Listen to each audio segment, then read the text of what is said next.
Panicking politicians on the continent have been urged to convince EU negotiator Michel Barnier to adopt a more realistic approach to negotiations with Britain before it is too late.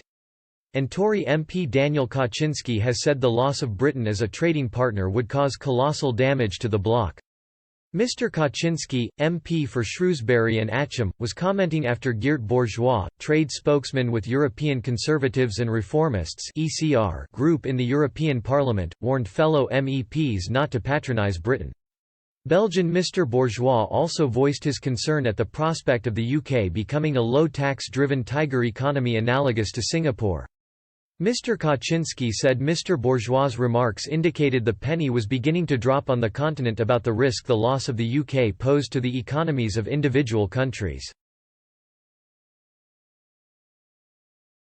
He added, many on the continent now realise how an unrealistic and poorly managed approach by Commission could severely hurt their economies. For such a large trading partner as Britain to recalibrate its global trading policy away from EU towards America and fast-growing economies around the world would be very damaging for them. The consequences for the EU should not be underestimated, Mr. Kaczynski said. He stressed, they need to convince Barnier to be more realistic before it's too late for them.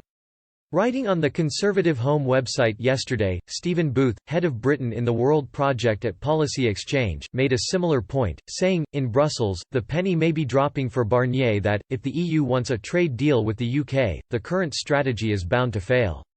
It was notable that at last week's press conference he appeared to implicitly concede that the EU might need to be more flexible on the knottiest issues, which are state aid and fishing.